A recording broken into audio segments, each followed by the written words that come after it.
full aggression, but we need to see whether or not he can have the same strong early start that he got against SK with an early kill, with an early itemization to help beat that Rumble in lane. Yeah, this time it might be a little bit trickier for Giants. Varus doesn't have quite as much range as Kog'Maw does once Kog'Maw has that upgraded, but at this point, ROCCAT have a fair composition when it comes to getting into fights against this lineup from Giants. If they can get there with a good Azir ultimate, a good Rumble ultimate, then Giants, quite frankly, won't have the time to poke down ROCCAT. Well, I'm going to be looking at Jankos' Lee Sin to see whether or not he can jump into their backline, whether or not he can find probably the Varus before that Ezreal. But again, interesting team compositions, and again, interesting growth from Giants. You're about to see the champions on your screen in a moment. Giants, who found all that success at the end of the spring split with heavy aggression. They did the same in week 1, and then now they're doing these poke comps. Hashtag ROC win, hashtag GIA win. Who do you feel has the advantage? The mostly Polish or the mostly Spanish? Jump on Twitter and let us know. Mostly, yeah, mostly. Would have been earlier in the year if there hadn't been change-ups, but honestly, I feel like the change-ups for both of these teams has started to level both up. Godfred certainly, I would say, is having a major impact in the Giants lineup, and it's too early to tell yet, but are we perhaps going to have to rename the Kasing effect to the Godfred effect for the summer split? Well, if they place third in the summer split and look to do well in the regional qualifiers, you know what, I think that's fair. However, we'll have to see what Godfred can do. And also Frederick, on this Evelyn, really having a great performance. Look at his Evelyn stats and KDA in contrast to the league average. Slightly higher kill participation, but my word, that KDA is extremely impressive. Very impressive. And honestly, I think the Giants as a whole have been fairly impressive. But as I said, I think this is going to be a real test for Giants. And a lot of people underestimate ROCCAT. But honestly, in the last couple of weeks, their ability to get a lead has been very impressive to me. Against Fnatic, they were doing very well in the early game, got themselves a lead. They did the same against the Unicorns last week, but just couldn't close the game out for themselves. Now ROCCAT have to learn how to finish the game as well as get a lead. We'll see if ROCCAT have learned.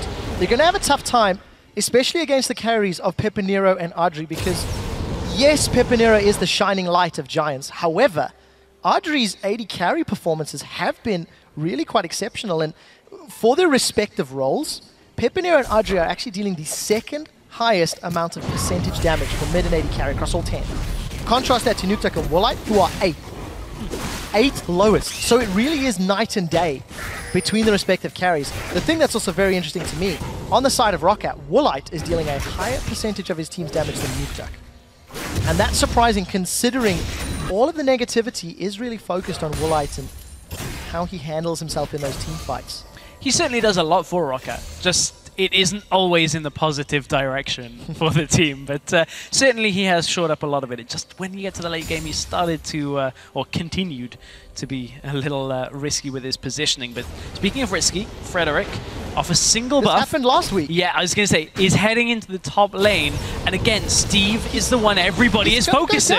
He's been stunned, he's been counter-striked. Steve will befall the same fate that Freddy fell last week.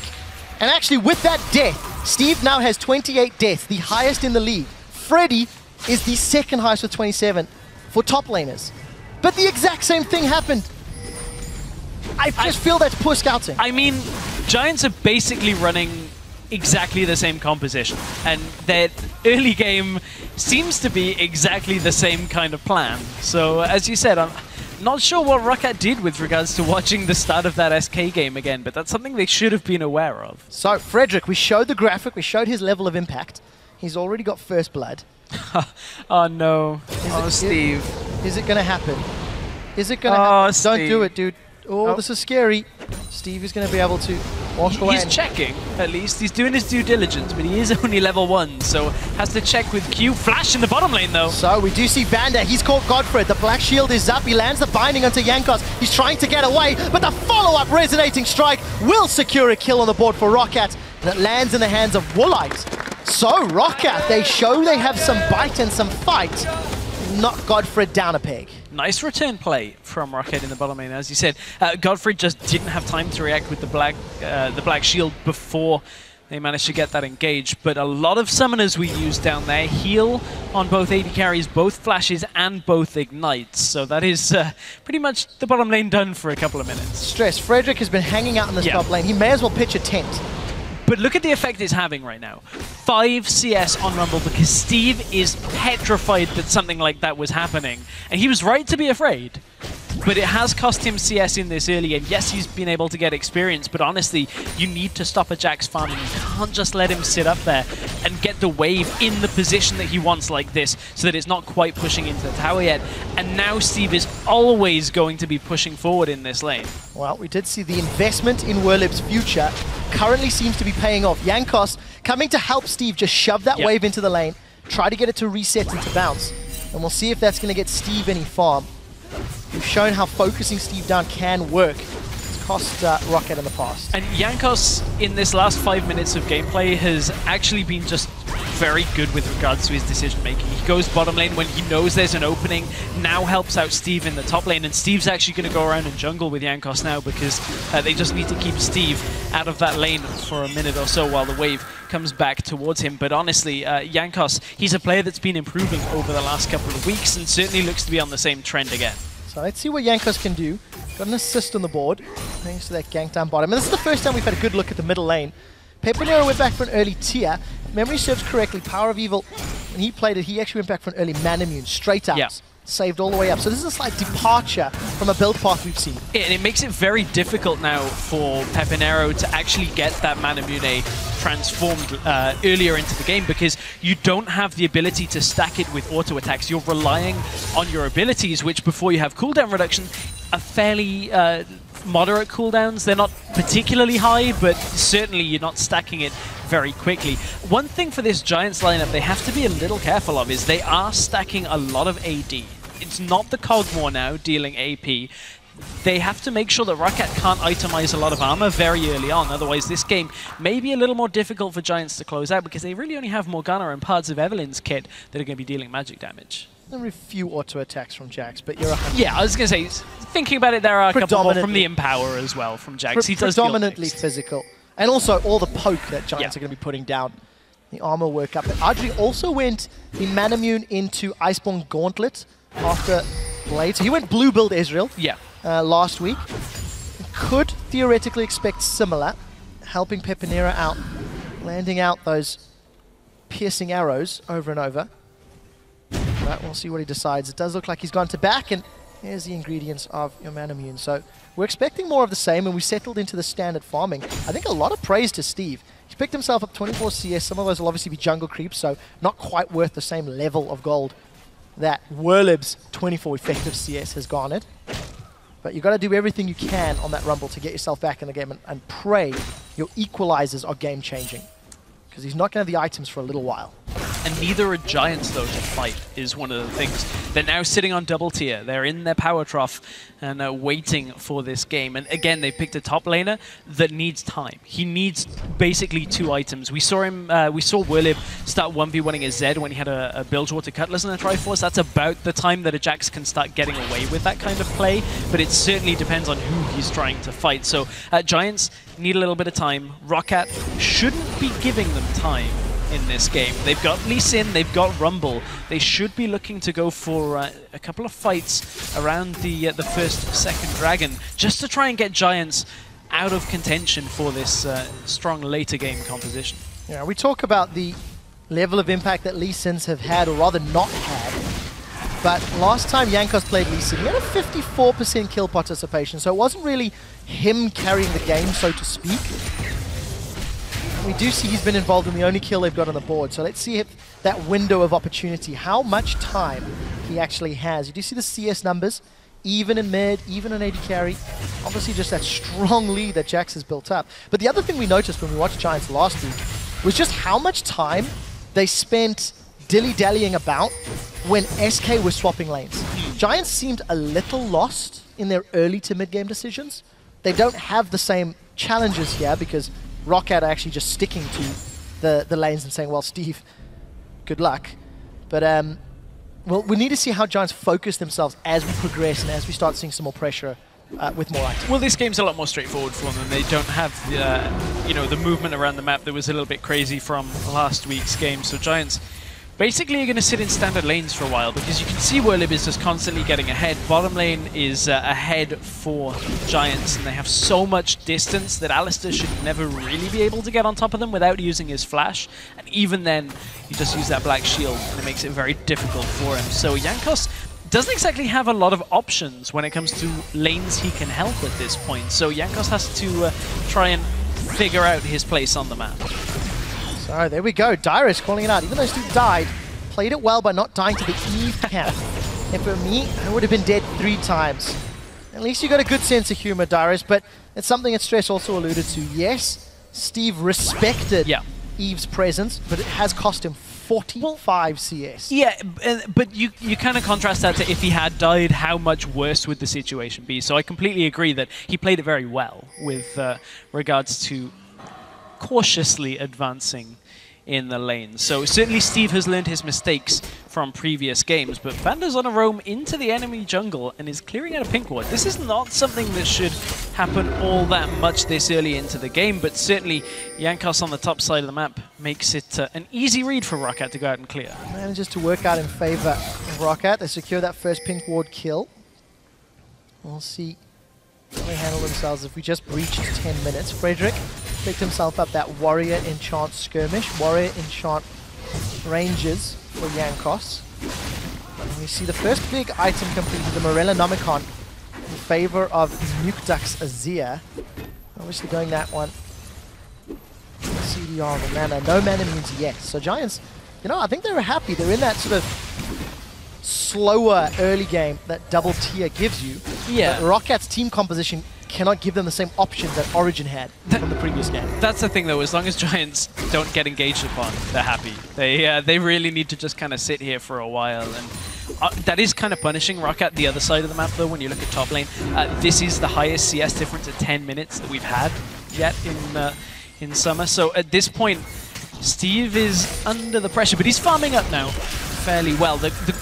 Really what Steve has to do now is play around the teleports and around the fights and get himself down for the better equalizers. Question is, ROCCAT are getting so much deep vision. Are Giants ever going to get an opening for it? Well, Giants do manage to evade the invade. That's what I was trying to say, but stumbled over all the vades.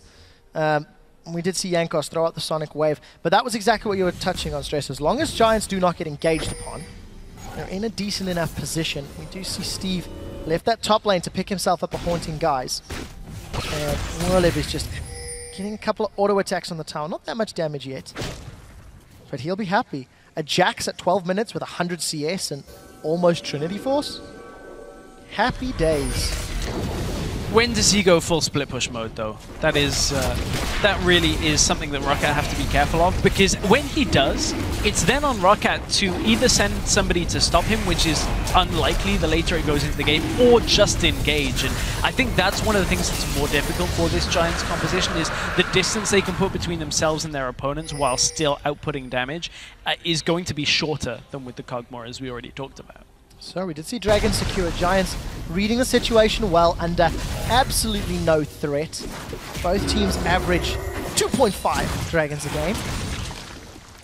Giants on the board with their first. They've earned themselves 1,000 gold lead thanks to the farm, thanks to the kill they've secured. And thanks to the patient gameplay that's working. But again, you know, both teams scale. You've also got to touch on the fact ROCCAT is at an uncontested mid lane. Woolite, yes, he's been farming against this Ezreal Morgana, but he's not bothered. This is Woolite that hasn't needed to be dancing around or carrying things yet, because he's just looking towards that Trinity Force himself. One other factor for ROCCAT, though, is the fact that Nukdak is just patiently farming himself up alongside Pepinero, and we've seen Nukdak on Azir once before, and it was a very impressive performance. He actually went 4-0 and 11 in that game, so it's been one of the games we've seen Nukdak very well on, and it looks like they want to get him ahead now, because here comes Vanda behind the turret. Wow, very early flash and ghost from Pepinero. Throws out the Chain of Corruption, and would you believe it, a Varus ultimate missing? I cannot believe that happened.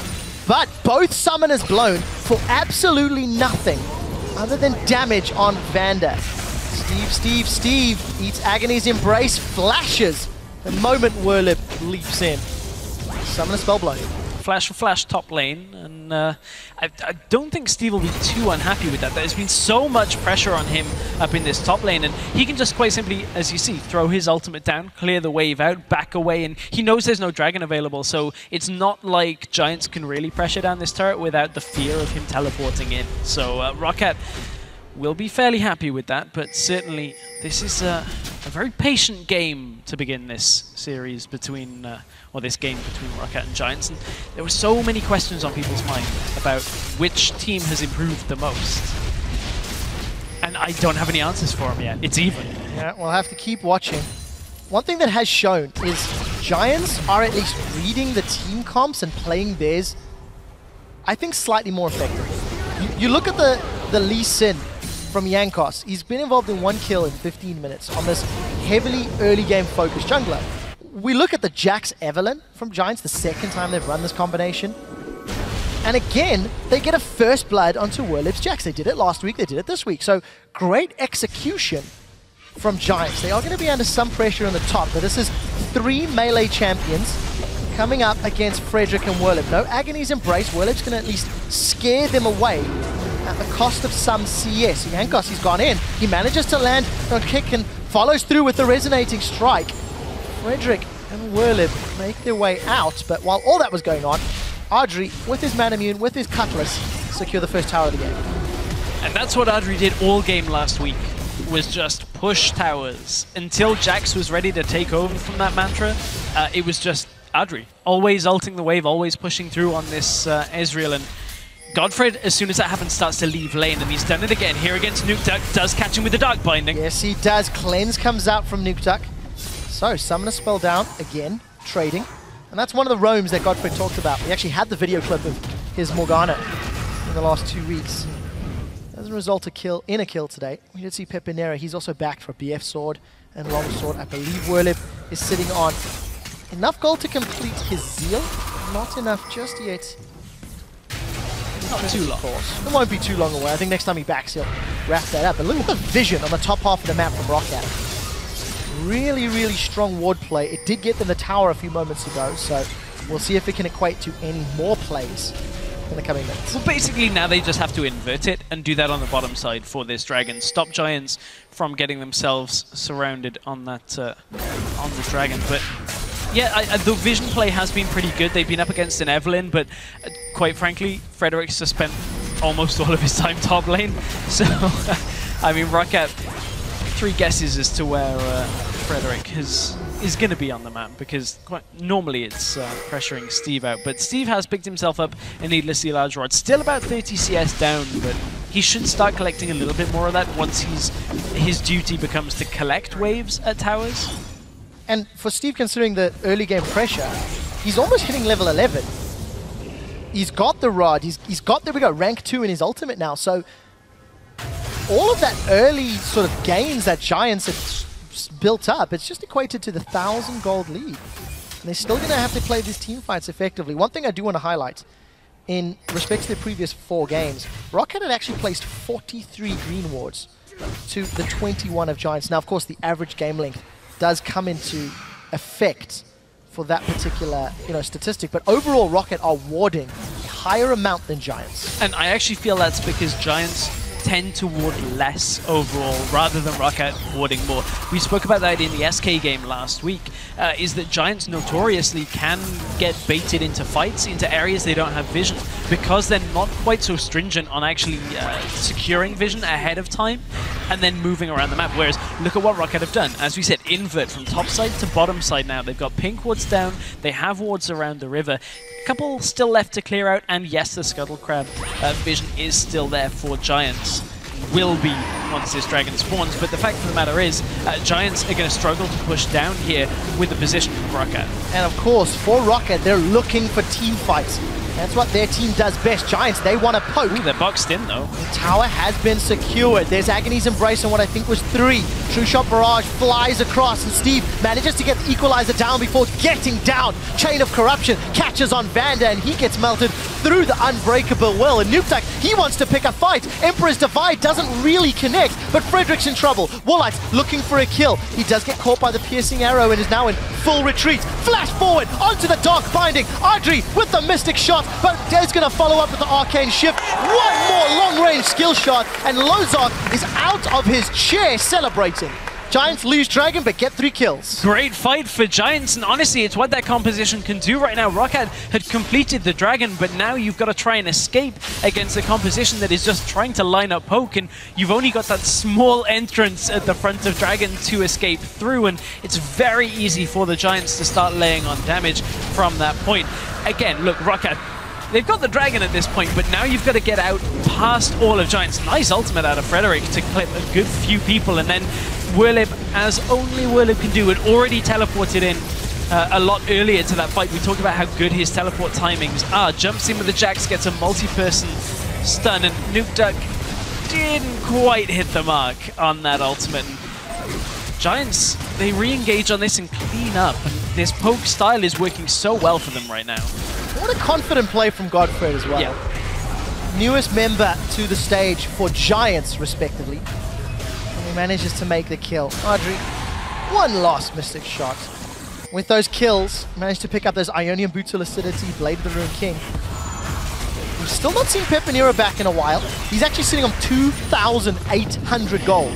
So we'll see what he decides to pick up. Well, blue buff stolen away, and Giants, they're now 3,500 gold ahead. That slow laning phase all of a sudden has just exploded. It was a Varus level 11/12 plus the help of a Dragon. That's allowed Giants to take that lead. Speaking of that Varus, so Power of Evil, when he was building Varus, was opting for cooldown reduction a little bit earlier into his build than Pepinero is right now. You said he's on a lot of gold, and now he is backing. I'm interested. He's looking for, I guess, a BF sword, a Bloodthirster plus some cooldown reduction coming from this.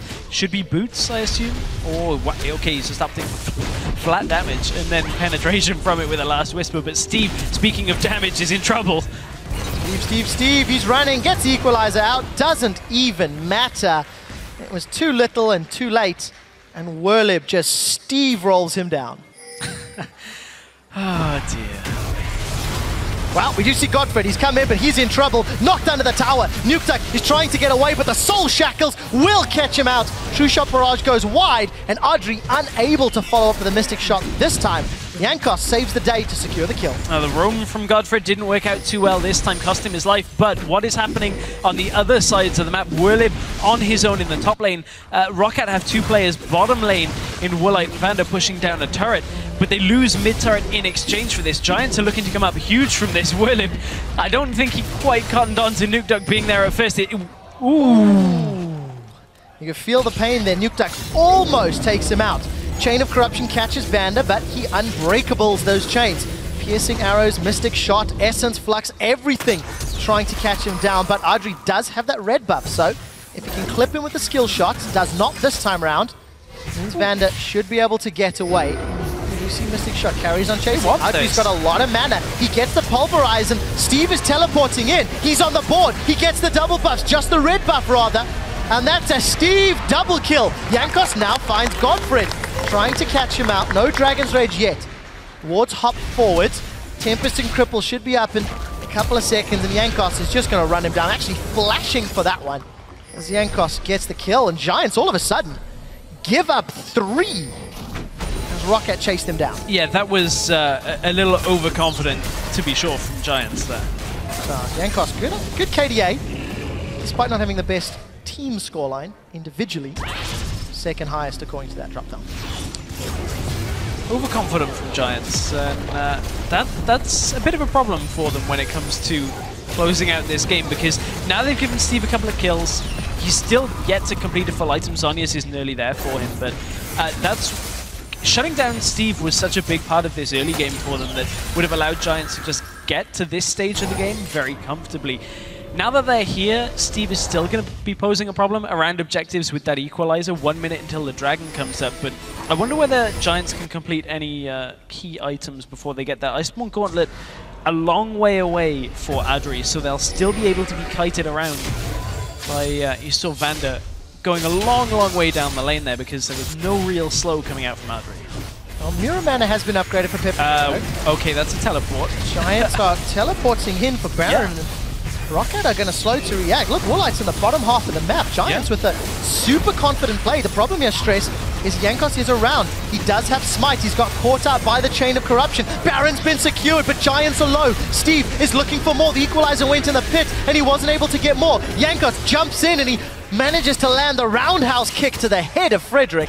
But Giants got Baron and peeled away with 4 alive. They peeled away, but that was a little precarious from Giants' perspective. A good call though, managing to get it. They have very good single target damage, but they just need to stem this flow now from ROCCAT, who are pushing into a turret. If they only give 1 turret here, they should be absolutely fine with that kind of trade here. And that is in fact all that goes down. So Giants will be happy with that. And now Werlib, not only is he going to be able to split push a little bit, but now he has Baron on top of that. It's going to be very difficult for ROCCAT to actually engage. Great play from Giants. We saw the Baron stats, only securing 3. This will be number 4 as Werlib jumps onto Nuke Duck. We see the cleanse coming out once more. Mystic shots being fired. True Shot Barrage is available. Adri missed the last one onto Nuke Duck. Throws the second one. This time it connects, but the body blocking reduces the damage. Giants continue to chase, and they've got Baron-empowered minions, and they've got a tower right in front of it. Really interesting from Werlib. He's actually changed up what he did from this week, from last week. Last week opted for the Blade of the Ruined King, which was for 1v1ing people. Now he's got a Frozen Mallet. That seems to me as if he wants to just slow people in the fights and allow Pepinero to just land Q after Q. And if that works for Giants, or if they can get Jax into a fight and attacking people, that will work for Giants. The problem is, ROCCAT are going to be fairly confident fighting for themselves. Well, Werlib's got knocked up. Woolite did get caught by the Dark Binding. And Steve throws down the Equalizer. We see the Nomad's Medallion, or the Talisman of Ascension, movement speed, getting Werlib out alive. But Giants, they pulled the attention bottom lane, they secured the inner middle turret. There's only one non-base turret remaining for ROCCAT.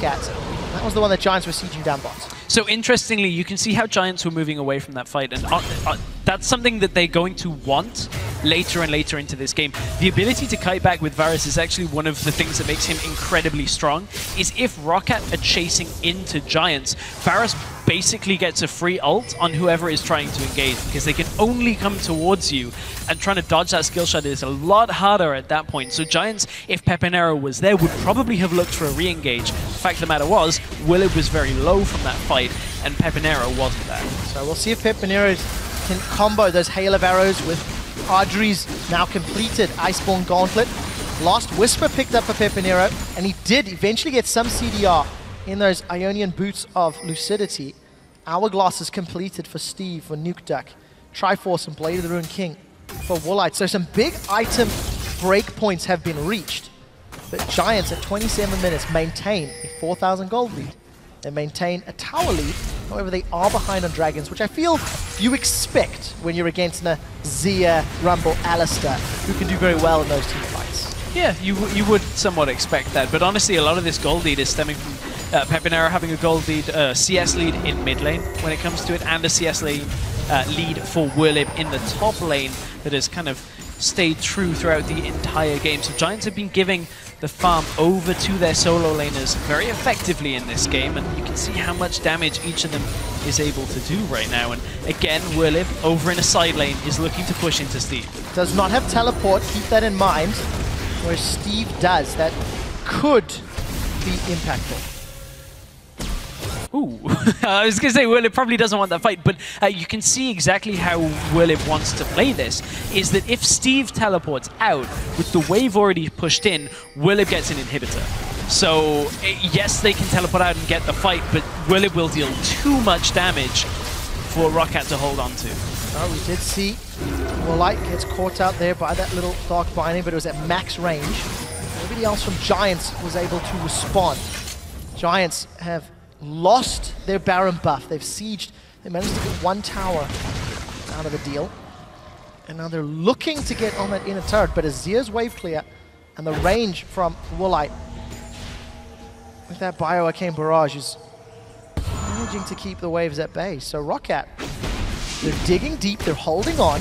They're doing what ROCCAT have done for most of 2015 actually.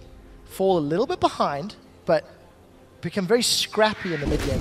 Force their opponent's hand really, really hard to try to press any lead or get any further on the map. Still though, I think you can see a marked improvement to some extent from both of these teams. It's a little bit slower than we've seen Giants and ROCCAT play. Interesting for ROCCAT though, they're on the shoe is on the other foot for them this time around. Last week it was them with the lead against the Unicorns. This time ROCCAT are having to play from behind. And we're getting late game, which should in theory mean Woolite's Cogmore is a very strong power, or it's a force to be reckoned with really for ROCCAT. Again, it's all on his positioning, and I feel like a bit like a broken record saying that, but there's a reason it's being said, is that we've seen Dark Bindings already land on Woolite. Yes, they're at max range, but not... if that happens again in a fight, it should very well be the end for ROCCAT. So Pepinero's just picked himself a BF sword to go with the pickaxe. If that ends up being a Infinity Edge, he's gone for an AD carry in the mid lane, not necessarily being entirely poke focused. But you see Vander, he's in trouble. That's going to be a dead Qiao in a moment or two. The Void Ooze is going to slow Giants down, and actually Vander's going to flash out to safety. The True Shot Barrage was a little early, and the Piercing Arrow so close. Unable to get a kill this time round. The Chain of Corruption, that was a bit opportunistic from Pepinero, but it allowed Werlib to get the tower. They threw everything at Vander, and they got an objective out of the trade.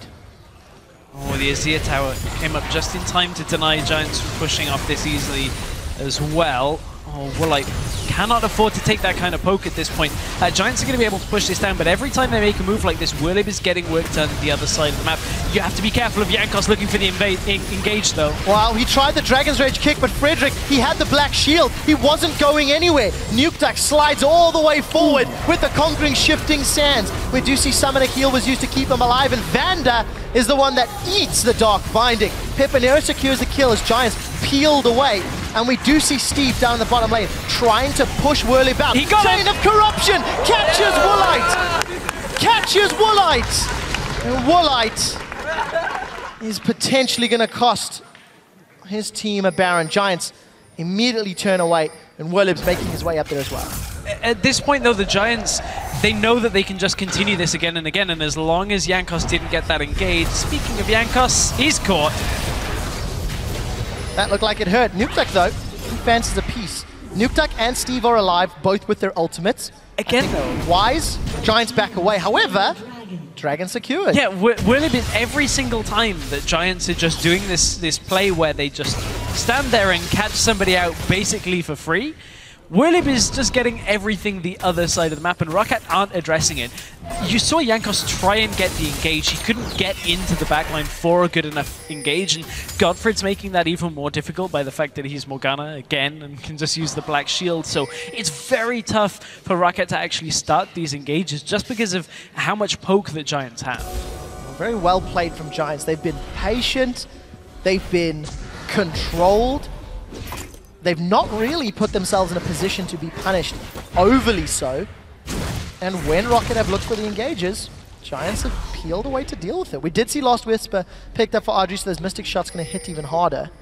And some tankiness being picked up for Werlib, so he's also becoming even more of a threat.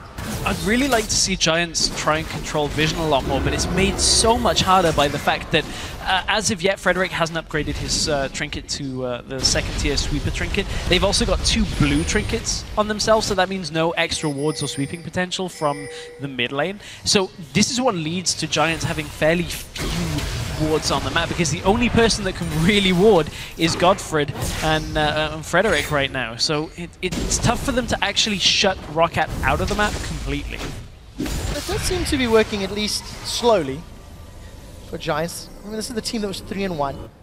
Shock's mentioned on the analyst desk, and I think it was a sentiment that was shared by many, many people, that Giants may have been the weakest team coming into Summer Split. We couldn't have been more wrong.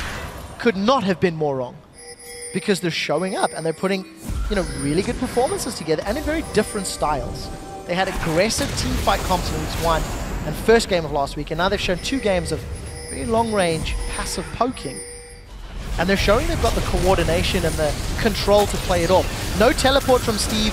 Werlib has it, so this could become a 5v4. Here he comes into the fight as well. He on top of NukeDuck. Well, Woolite and NukeDuck in trouble. Emperor's Divide is going to close off the river. But ROCCAT were forced to run away. Flash burned from Woolite. As now Werlib has joined the rest of the team. It's given enough time for Steve to make his way here as well. And Jankos also looking for the flank. That was a big teleport cooldown being used. Oh, Jankos. What hop over the wall? He's going to get away. True Shot Barrage have been used. The rest of ROCCAT, they're trying to push down the middle lane. This is a really weird play because now Giants are going to wedge them in 2. And as long as Giants don't get themselves surrounded completely here, there's no way ROCCAT can fight on one front. It looked like Werlib just got knocked backwards by Vander's headbutt. NukeDuck and Woolite cancel their recalls. Gonna look to rejoin the 3-man ROCCAT squad. And the Dance of Barons number 3 continues. This time, Giants actually going to engage it. So, I mean, the problem they have here is they can't focus Baron and poke out ROCCAT.